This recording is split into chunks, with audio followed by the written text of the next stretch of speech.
Hi, I'm Rami Jackson. and I'm Fran, your favorite childless cat lady. And we are here today to talk about one of my favorite wines. Cheap and effective, Josh. Is it really cheap? Oh yeah. How much is it? Only $16. That's cheap? Oh yeah. Rami, that's not cheap. This is a pretty cheap bottle. No, $16. Is it $16.99 or is it $16? I think it's like $15.99 plus 1 cent. You know what I mean? Well, there's also alcohol tax. It's about a $17 bottle. I mean, it gets me where I need to go. Okay, I feel you. Okay, if you think it's cheap, okay, fine. It's cheap according to Rami. Now you make me sound bougie. That's okay too. I mean, a little bit. Okay. Now, Josh is a very special wine. It was made with the memory of the creator's father in their mind. Ooh. Right? It was named after him. It is a Cabernet Sauvignon, and it's the first wine that Joseph Carr, the founder of Josh, has made. It has blackberry, toasted hazelnut, and cinnamon. And since it's the first wine, this is the barometer wine. This is the wine that the Josh manufacturers hold themselves to when it comes to standards and taste. So we are going to dine on this fantastic wine. I'm telling you, if you're, in your 20s to early 30s, and you bring a bottle of Josh to a party, I'm like, Josh! I've literally had that happen to me. Like, oh, you brought Josh, Ronnie? I'm like, yeah, I drink Josh. Who doesn't love a Josh? All right, so let's start. Yeah. All right. Why did you have to bring him up? I said Drake and Josh from the show. Yeah, it's a good show. What show? Drake and Josh. Drake and Josh was a really, really good show back in the days of Nickelodeon. Oh. So yeah, it was a very transformative show. I think my favorite joke from Drake and Josh was when Drake was trying to hit on this girl.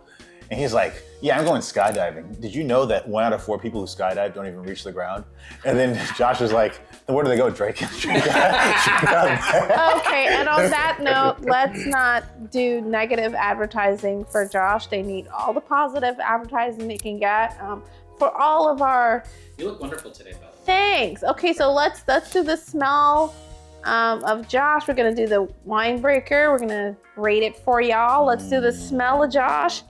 You can really smell the blackberry and the toasted hazelnut. I don't really smell the cinnamon that much, but I do smell. Is it an American wine? It sure is. Oh. Made in California. Ooh, a state has not visited. I'm sorry, California. What do you give the smell? Oh, this is a 5. This is an excellent smell. It's powerful. Oh, it is good. But it's alluring. You know what I mean? Yeah, it smells like, I feel like there's chocolate smells. You see, it's just like, this is Josh. It's fantastic wine. Yeah, I gotta say, it just smells pretty good. Now, let's do the color. Isn't this alluring? Doesn't this make you want to have a central fun night with your partner, whoever they may be? You know what? I'm gonna do the same thing as we did last week. I think it's really gorgeous, but Marty, look at the color. What do you think? I feel like there's... It's amazing. I think it's gorgeous. Really? It's a lustful red. Really? Unlike the last wine that we did, this one actually doesn't look like a filler. It actually looks like an actual, deep, colorized, actual natural color. You see, It looks natural. I feel like it looks like there's a little food coloring. No? No. No, not at all. No, not at all? Mm-mm-mm. It's natural to you? You see, this is the problem with drinking with peasants. Right? Oh. Damn. I'm kidding. Okay, let's get on with it. I have I'm to kidding. process that insult. Anyways, I think it's a very good color. It's very beautiful, dark. Oh my God. Very enriched. Yes. Wow. Okay. I'll give it a 4. Since y'all have talked it up so much, I don't want to give the peasant vibe here. Okay. I'll give it a 5, and I'll see the taste. Taste? Yeah. It's pretty good. It's perfect. Get you Really? with anything. The perfect wine. Wow. Compared to last week, where that wine was sludge. I don't even remember what it was. It was the week before. Remember, it wasn't last week. You weren't here last week. I was by myself. The week before, yeah. I still even got it back there. Yeah, you can leave that wine right there. Seriously, well, you should just pour that out. Yeah, it was disgusting. Oh my God. But yeah, Josh, what do you give Josh? Oh, 5. Perfect 5 all across the board. Josh, again, if you are just going to a party, you need a quick bottle of wine, go to your local supermarket. All right, your local wine store, just pick up a nice bottle of Josh. You will impress people. People are like, Josh? I like Josh. And here's the thing. There's usually a little bit of a stigma of people who bring wine to parties. You know what I mean? Because it's just like, oh, like if we're partying, we want to drink liquor, not wine per se. But Oh my God. This is a vibe, me. all right? Like, Yeah, Josh is cool. Josh is a vibe, yeah. All right, Rami gives it a 5. I'm going to just piggyback on it and say it's a 5 as well. I don't want to upset. Oh, Fran, come on. It's all love, Fran. Don't want to upset anybody. Yeah, but we'll give Josh a 5. Cheers. Yeah, cheers, y'all. Cheers. It's going to be a good time. To Josh. So this is a follow-up to the episode that we had 2 weeks ago. Yeah. And honestly, somehow, but it shouldn't be surprising, this is the Trump administration. Things have gotten worse.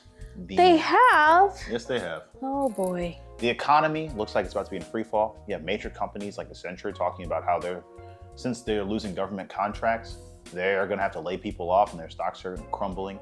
The DMV already has a spike in unemployment claims with the unemployment office. Houses are going up for sale. And here's the thing, people laugh at the government fat cats who are losing their jobs and their livelihoods and their pensions and stuff like that. But for every worker in the federal government who loses their job, there's 2 to 3 other private sector workers who support them who are also losing their jobs. And you just can't have thousands of people lose their jobs and not have it have an effect on the economy.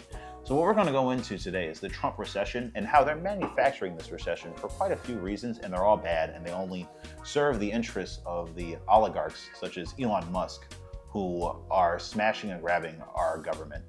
And there are millions of idiots who really think that this is about efficiency.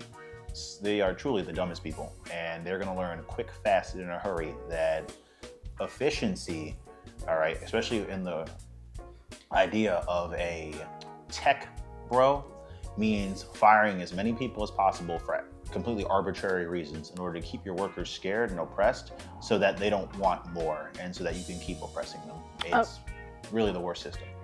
Okay, so I'm going to play a clip that where they talked about the Doge cuts and the Doge efficiencies.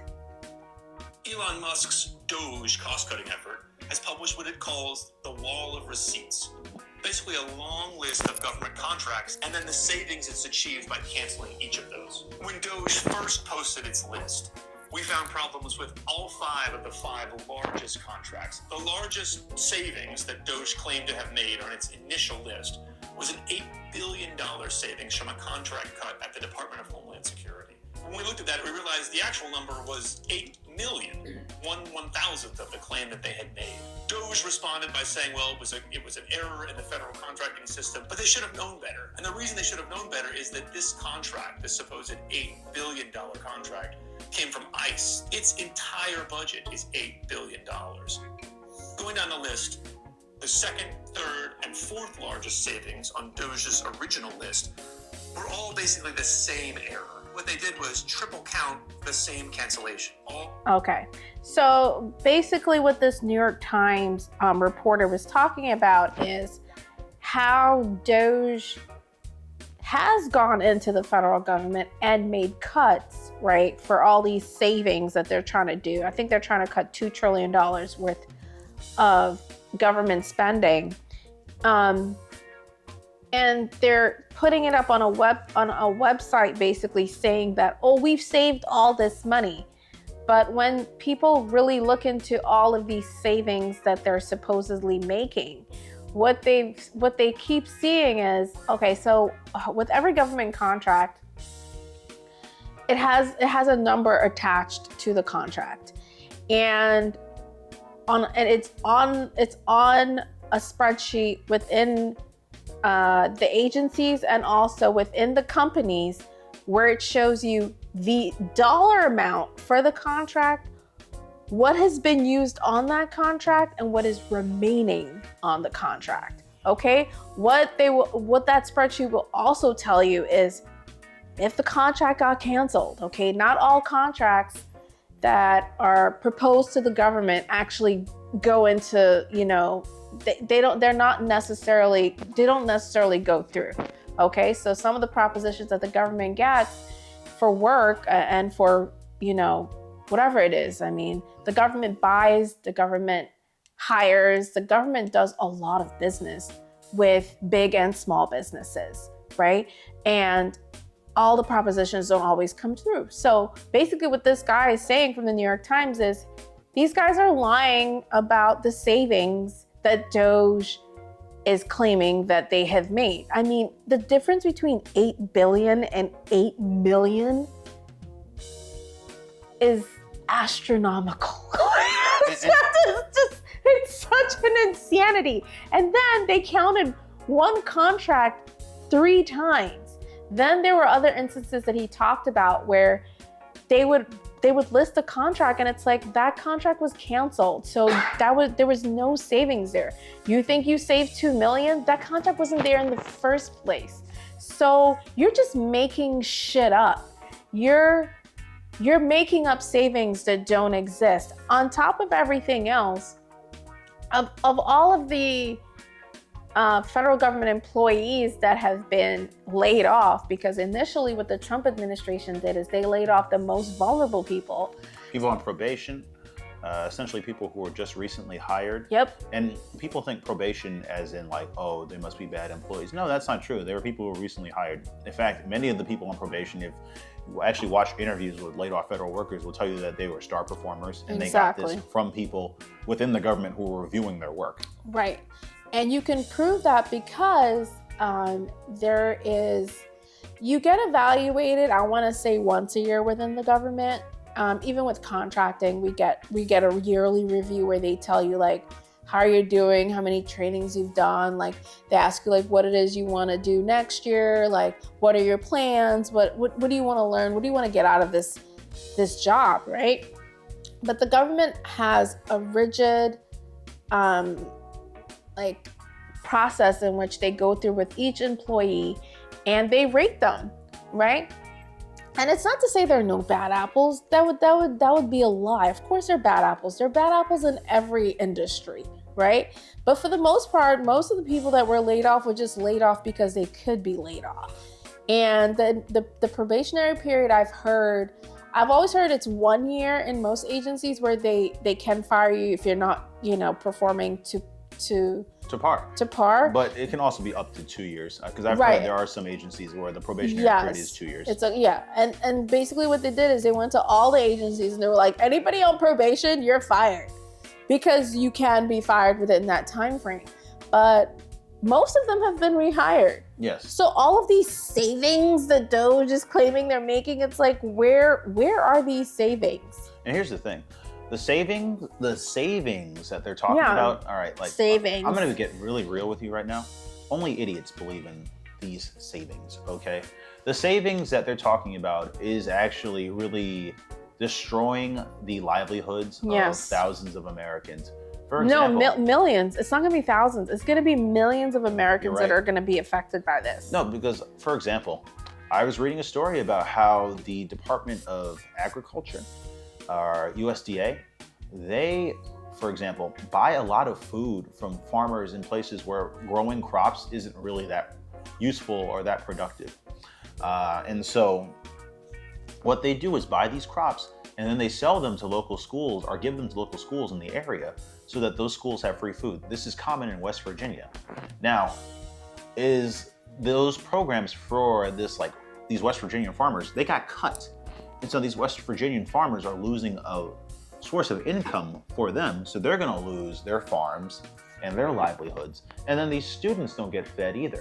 Now, if you think of it as a business where, oh, well, we saved these programs because they weren't doing some arbitrary thing, then yes, I guess those are savings. But if you think about it from a holistic, how are we gonna help our citizens not only feed themselves, but also maintain their homes and their livelihoods, then no, these aren't savings. And that's the problem.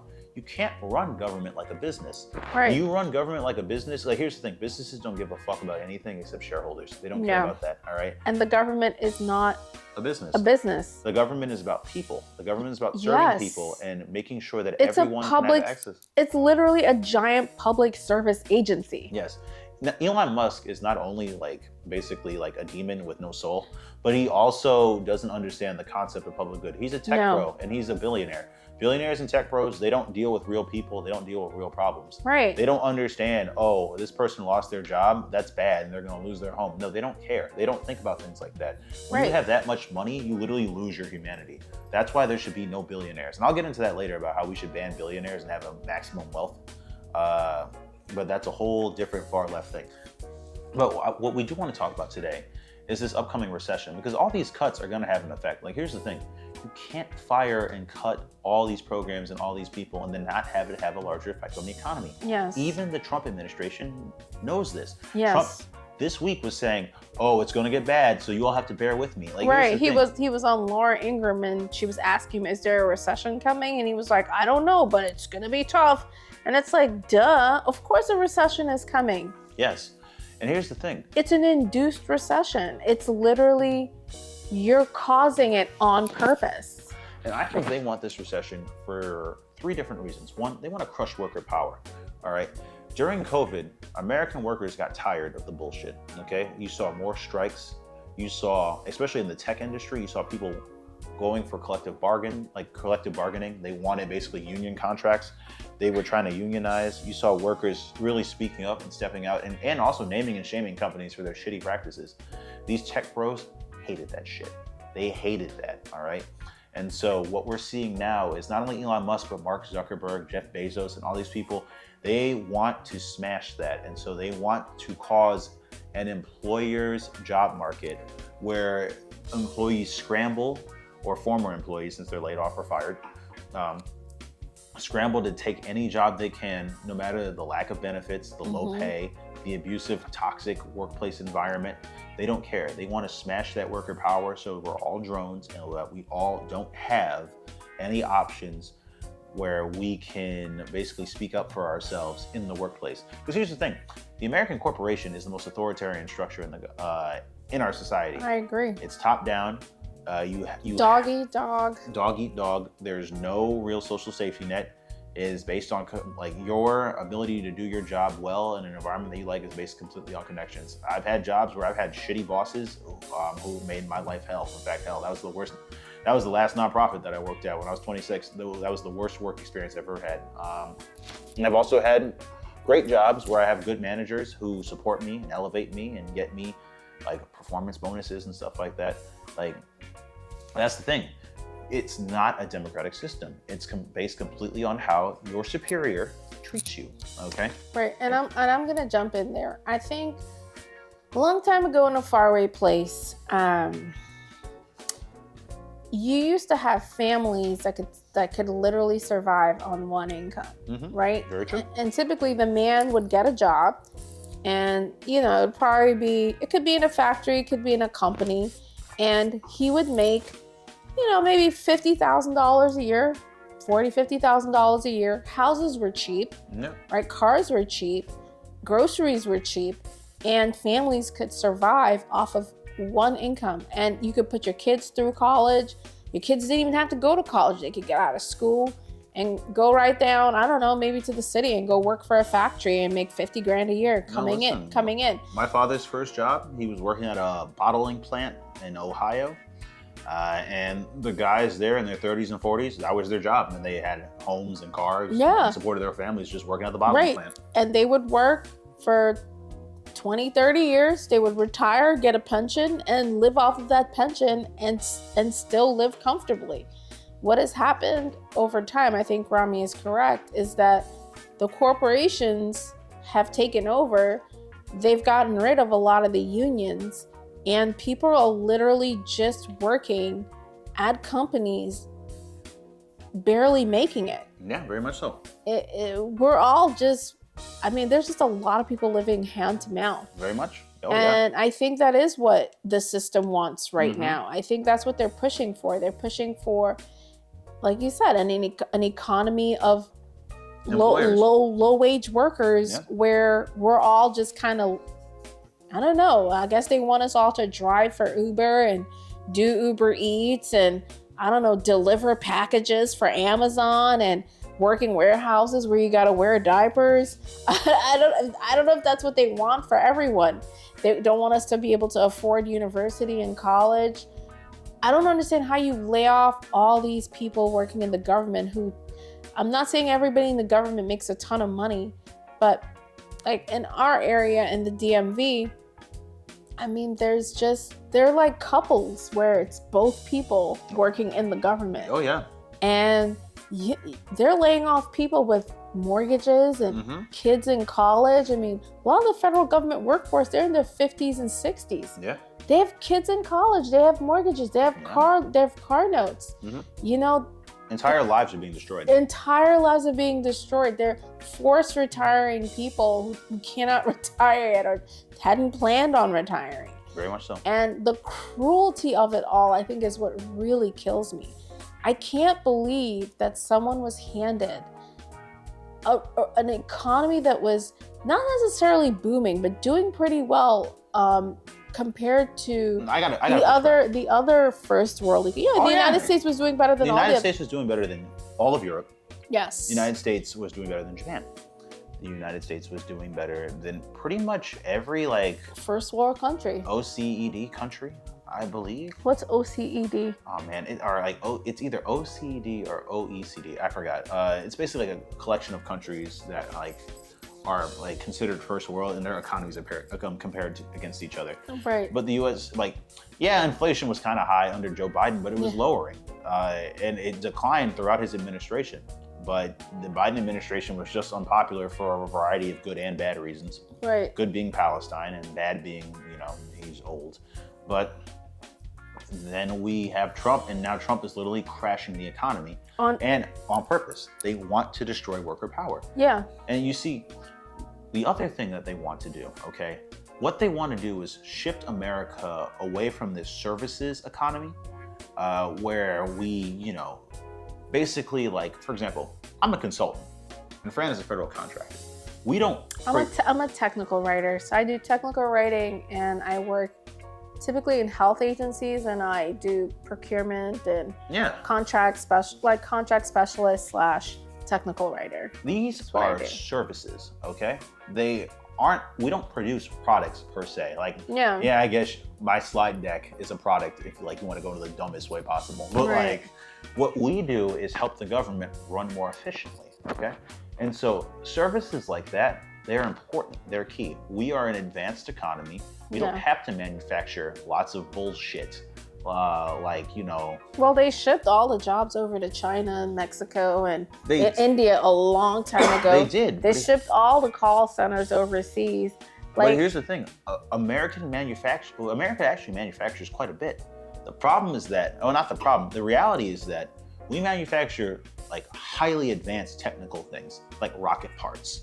Or an easy example, cars. Now, a lot of countries produce cars, you know what I mean? But the American economy, while we do produce cars, a lot of the stuff that we produce is rocket parts, chemicals, drugs, we do that. Yeah, stuff that a lot of other countries in tanks, planes, fighter jets. No, yeah, bombs.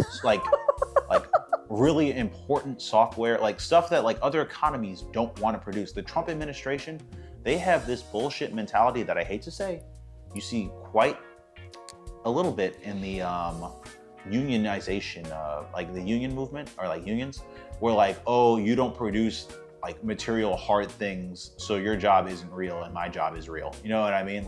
Oh, you don't work in a factory and produce widgets, so even though you're making software, or you're providing services like banking or consulting or stuff like that, your job isn't real. And you really see this, and it's really a form of anti-intellectualism. Yeah, it really is. And so this pushback to this economy where we just manufacture cheap goods, they were saying this week, oh, we want clothes made in America. Your average American is not going to pay $100 for a shirt. All right, your average American is not going to do that just so that we can say, oh, made in America on the tag. No, we're not doing that shit. And we already have federal government prisons that make prisoners make all that crap for cheap anyway. Fran? And that's not trying. I'm not trying. That's true. That was an angle I did not think about. I'm not trying to be funny, but our prisoners manufacture, I want to say, furniture,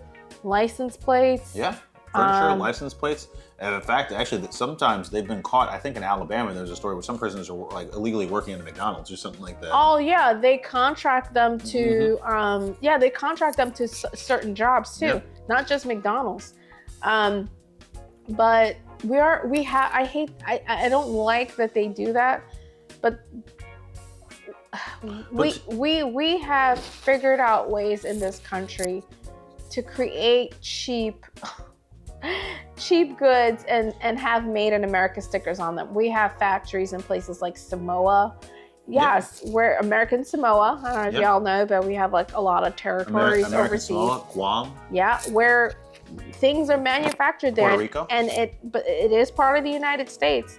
It's cheap labor, but it will say on there, made in America. But it's not made by someone making even minimum wage. They still pay them like dirt cheap on the dollar, because I guess it's legal where these factories are. But this point about like trying to go back to this industrialized manufacturing economy, one, it's dumb. It's not going to happen. All right. And those jobs they're going to be brought here, they're not going to pay people that much. No, and that's the point. They want to bring these jobs back so that they can not pay us. Because here's the thing, Trump always talks about how we need an economy like China. Okay. But what they really mean by that is that we need an economy where workers have no rights. Because here's the thing, despite Republicans somehow believing that, like some Republicans believing that China is still left wing and communist, like their unions are banned in China. There is one union that's controlled by the Chinese government, and any labor organizer will tell you that that union is universally seen, even in China and outside of China, as like a proxy for the Chinese government. It is not a real union. Okay. Like, if you try to organize a union in China, they will arrest you and put you in jail. Unions are banned in China, okay? Right. So workers in China have very few rights. And not only that, but they're purposely underpaid, and the yuan is like devalued so that Chinese goods can remain cheap and so they can be exported.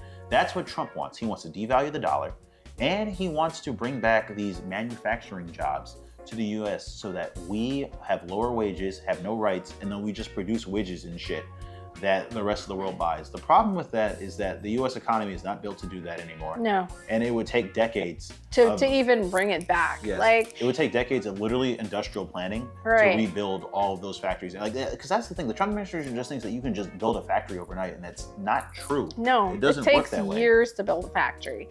And I was talking to Rami, because Rami and I talk almost every day. And I was just telling him, I think that Trump is is he a boomer? Or, yeah, he's a boomer. I think he's a baby boomer. I think some boomers, especially Trump, live in the past, because when they were alive, for all intents and purposes, Trump is white, and life was pretty good for the white population within the boomer generation. They lived through, the segregation of black people and redlining. White people had it pretty good. Donald Trump is one of these people who not just had it good, he had it really good. All right. And let's just be fair too, not all white people, are rich. Not all white people are rich. Not all white people have a lot of money and have amassed and accrued a lot of wealth.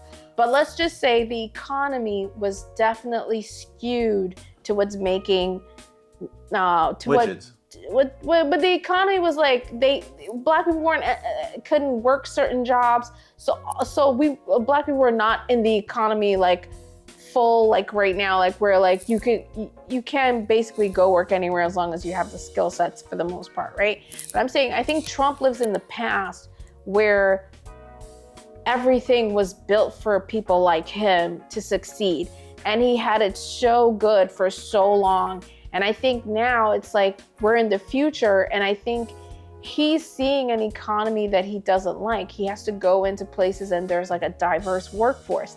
For example, the federal government, even though I'm pretty sure it is mostly white people that work within the federal government, it still has a pretty diverse force. Oh, no. And certain agencies have mostly women workers. For example, the federal government is one of the most diverse hirers in the country. Okay, like that's kind of one of the appeals of working for the federal government. Yeah. You can be a woman, you can be black, you can be gay, you can be a trans person, and you can find a job within the federal government. Yeah, you can. Like the federal government is much better at hiring diverse groups of people than most companies, to be frank with you. And so yeah, but Trump hates that. But yeah, what I was trying to say is like Trump lived within a time frame where, you know, white people were doing very well, and I feel like he just wants to go back to that time where, you know, you can go live in the suburbs and, you know, your dad works at a factory and, you know, you have like this middle class, like 1950s kind of mindset where, you know what I mean? Like, you ever see those posters where like you have people like drinking Coca-Cola at like the drive-in theater and like I feel like he lives in that, like he still lives in that past, and it's like that past is so long gone. The factories, and you know what it is? The factories are gone. And you know what it is also, There's friend? no more factories. There's hardly any factories in the United States. He keeps saying he wants to bring back steel. Steel companies are not coming back. The car manufacturing companies are not coming back. The clothing factories are not coming back. They've been long gone. And you know, friend, to your point, actually, it's also a bit of a myth.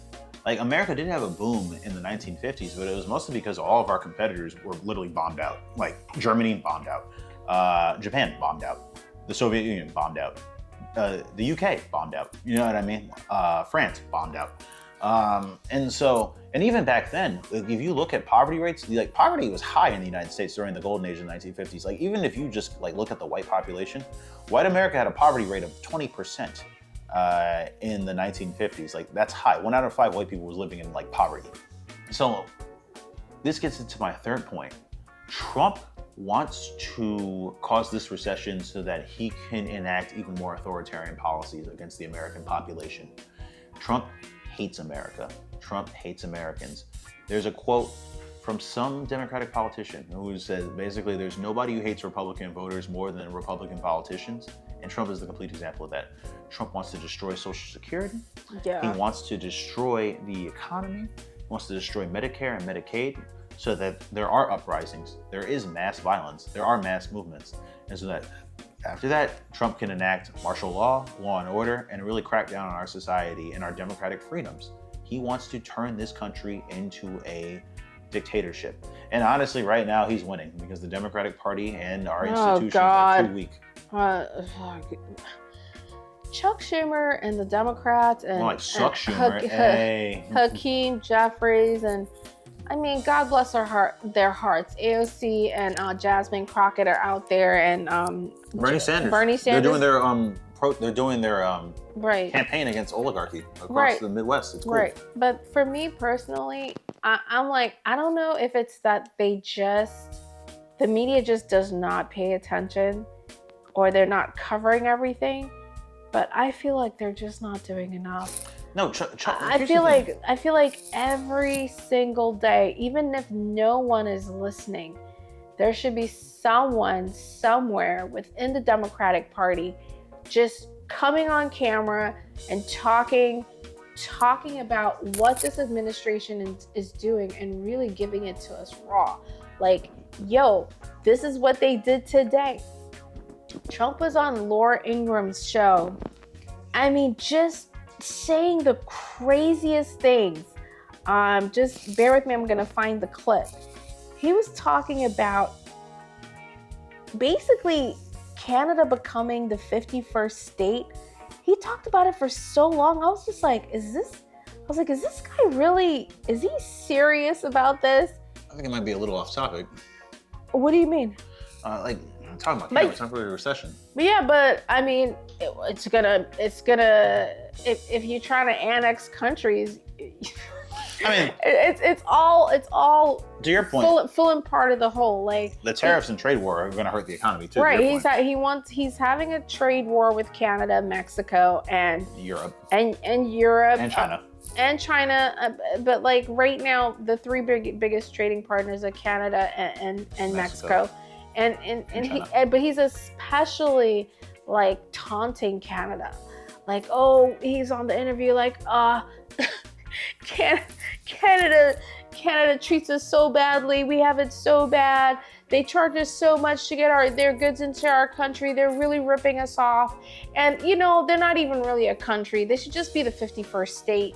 You know, Governor Trudeau, I call him Governor Trudeau, and he's just talking, and I'm looking at him like, dude, you sound insane when you say Canada should be the 51st state. And for any Canadians watching, polls consistently show most Americans don't support this bullshit. Most Americans do not want a war with Canada, our neighbor, our ally, and our friend.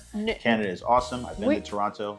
Canada's a cool country. We do not want that smoke. I mean, I'm not trying to be like ridiculous. Like, I think the United States could take Canada if they wanted to. I mean, but that's dumb. No, but who wants that? The thing is, Canada and the United States are part of NATO, and NATO is the North American Treaty Organization, and it consists of Western Europe, Canada, and the United States, and basically what Turkey.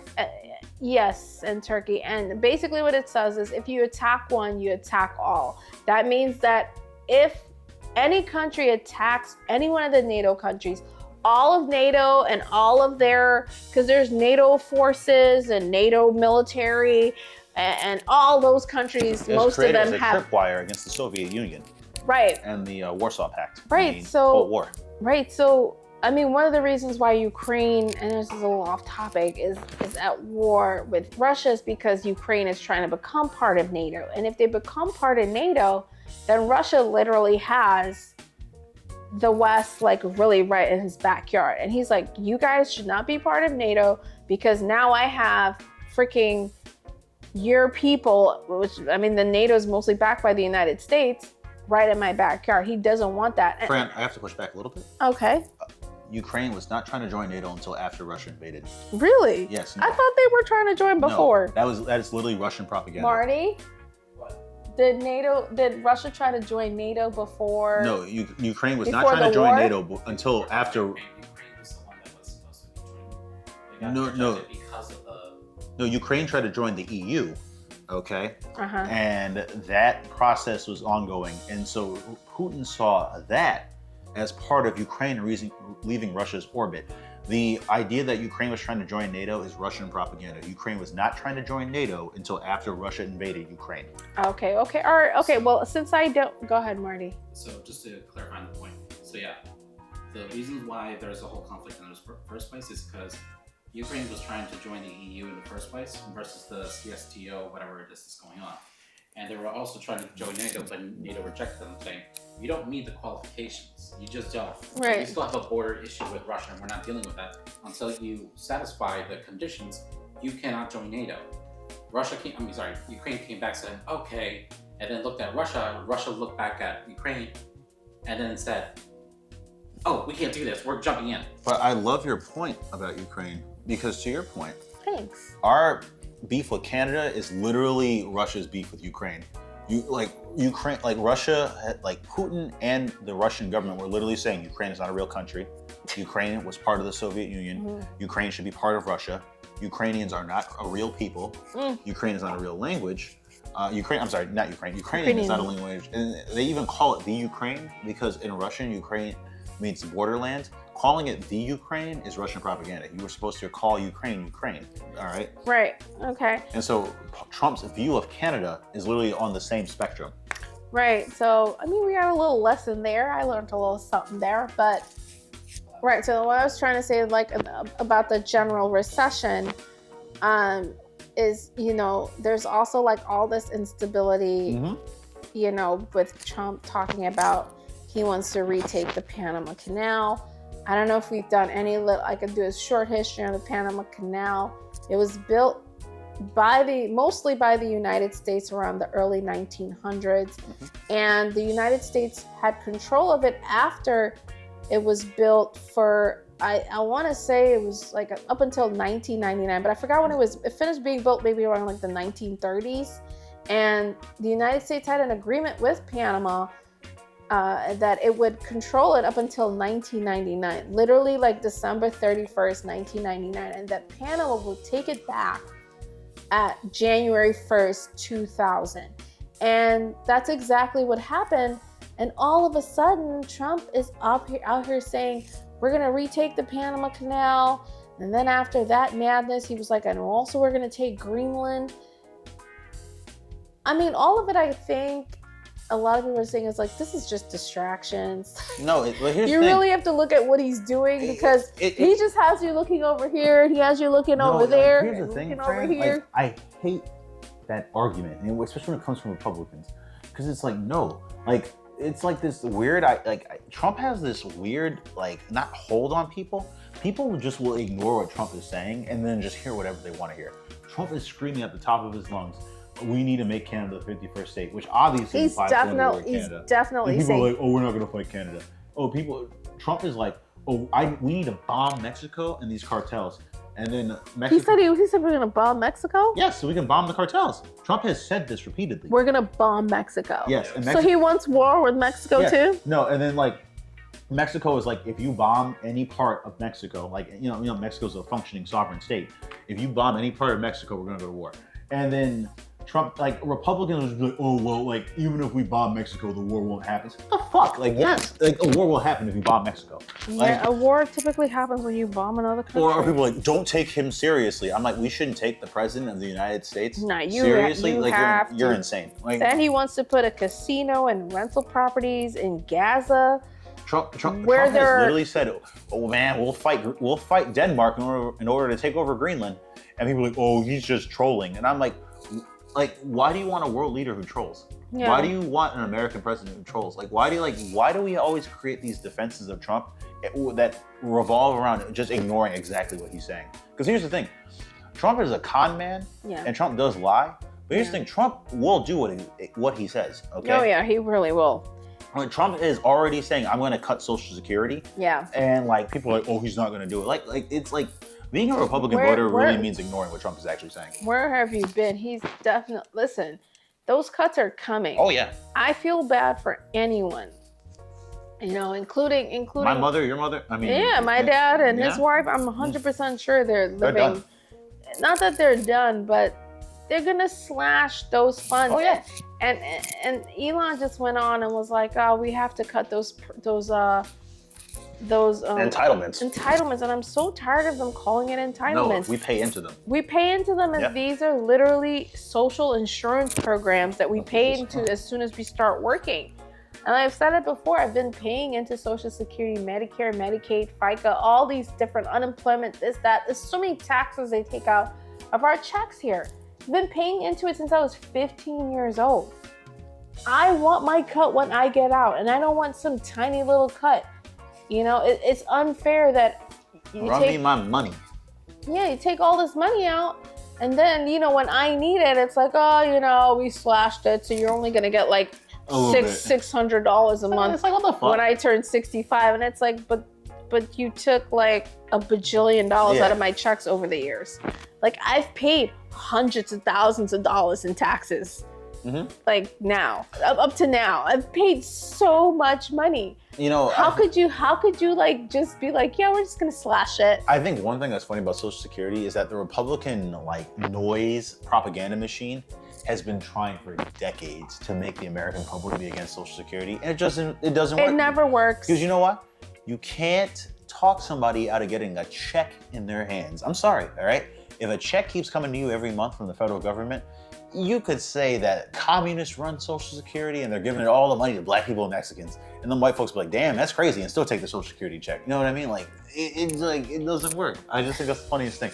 But let's get back on topic. We started just ranting. Right, but I mean, the real reason why they're doing all these cuts to the federal government and to all of these social welfare programs that we pay into that are not free is because they want to basically continue the Tax Cuts and Jobs Act, which is a giant tax deduction program, welfare queen millionaire and billionaires that want more of the pie for themselves, that, you know, they just want to make money and they don't want to pay into the system that we're paying into.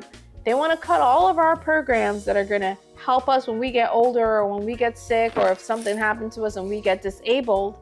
but they want to make billions of dollars and not pay their fair share in taxes.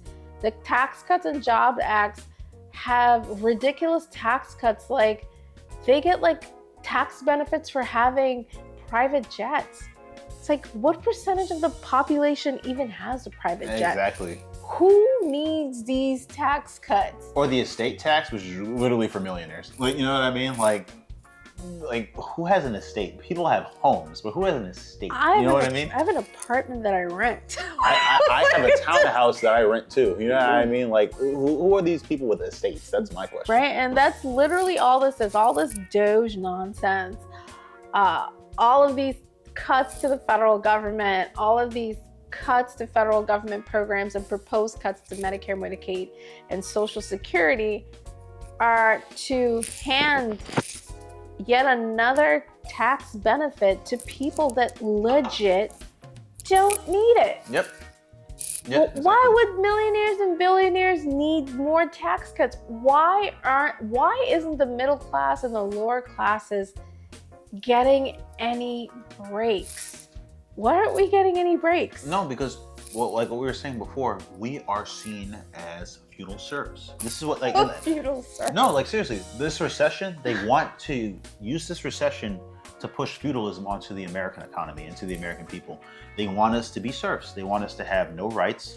Serfs worked a ton. Yeah. They had no rights, and they lived on the land and at the largesse of the Lord. And so that's what they want. They don't want this economy where workers have rights, workers have options. Like, listen, when I was let go from my last job, I found a new job in a month. Your fat cat oligarch hates that shit. They want Rami Jackson to live in poverty, be poor after being let go, all right? They hate that. They hate that. They can't stand that. And so that's the type of economy they want, where people just take any job. And so this recession is planned. We do not have to have a recession, all right? This trade war, these deportations of people to El Salvador and Venezuela and all these other countries, like this cutting of federal jobs, it is all designed to benefit the oligarchs, or the people who are billionaires and millionaires who will benefit from all of us being poor and having less options and just being unhappier. That's what they want. Right. And Ezra Klein and Jillian Tett Ezra Klein is a New York Times reporter, and he does a podcast as well. He also, I want to say he was also on NPR for a while. Excellent reporter. He did a deep dive into what the Trump administration is doing. I highly recommend you just Google the interview. I'm just going to play something randomly. We'll see where it kind of lands. But they talk about why the Trump administration is inducing a recession. Using these tactics to get to their strategy of reorganizing the financial system and trading system, and the overarching goal of making America great again, using these tactics maybe will terrify everyone else into submission, but it's just as likely to both terrify everyone else into finding alternatives and hedging their bets, or becoming so discombobulated, if you're a business, that you'll use a classic English word, that you can't actually plan for anything, and the economy freezes up. Yep. And what's very striking is that in the early weeks of Trump's victory, there was this sense that animal spirits were being unleashed left, right, and centre.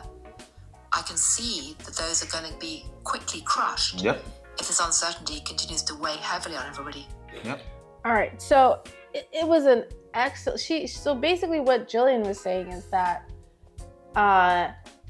they're inducing a recession so that when everything collapses, they're trying to do another 2008 collapse, where the housing market collapses, the job market collapses, and people are just scrambling, right? And they want the stock market to crash so that the 1% can buy up all of the houses, the rest of the corporations and the big fat cats can go in and buy all the houses. They can rebuy up all the stocks, and they can buy whatever else that is remaining, and basically purchase more of the goods and services that we will need. And in the end, all the people that can't survive this induced recession will come out poorer Because if you lost your house and you lost your car and you lost everything, it takes a long time to recover from that. Oh yeah. So if you don't have like at least $250, when I say $250, like $250,000 in the bank or hundreds of $1,000s in the bank,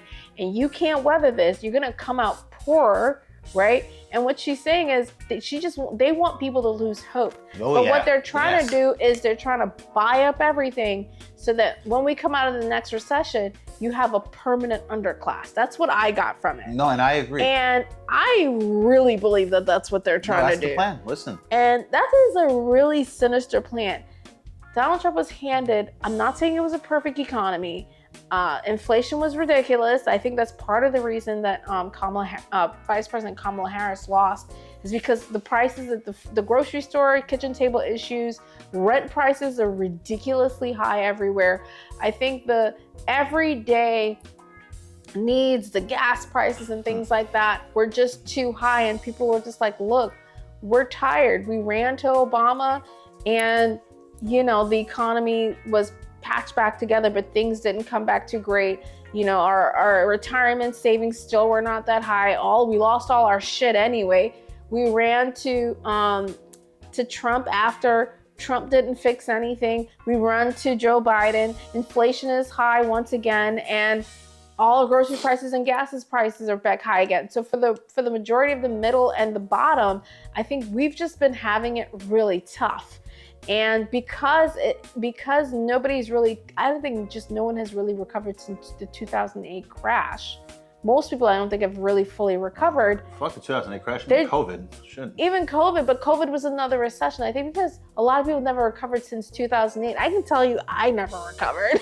Like, I've been scrambling, getting my shit back together, scrambling, getting my shit back together, scrambling, getting my shit back together.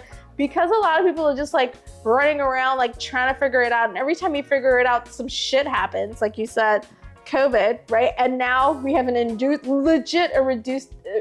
recession. I feel like people are just running from candidate to candidate. Like, who's gonna help us? And like, no one's really helping and giving a real break to the middle and the bottom. And the people at the top are just winning. And this is when the leftists take over. The administration, no matter which administration is in, it seems like the top 1% just keeps winning. And this is when the leftists take over. Here's the thing, okay? We already see calls to primary Chuck Schumer and all these other Wall Street Democrats. We're gonna kick those fucking cowards out, and we are going to take over the party, all right? When you see Bernie and AOC going to these red states and having crowds of like thousands of people. What a dream. You see in Nebraska, where that Republican congressman was like, oh, what, you think you're just gonna tax the rich? And then this is a crowd full of dyed in red white people screaming at the top of their lungs, tax the rich, tax the rich. I heard that too. Yeah, tax the rich, all right? So I think change is brewing. It's gonna be rough for a second, I'm not gonna lie to you. But I think the next Democratic politician who wants to take over the Oval Office, they're gonna ride this wave of discontent and be like, no, we gotta give people shit. I'm sorry, let's hope that happens. Yes. So we're gonna wrap this up right now. Thank you so much for watching this episode of Hold My Merlot. I really enjoyed this episode. Fran, you really came through. Thank you. Seriously, Fran, that point about the prison labor, I didn't even think about that.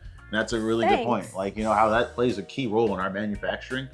And so please come next week. We're gonna have another great episode, and stay safe, stay warm, and do whatever you can to save some money, because this recession is coming. Take care, everybody. Ta-ta.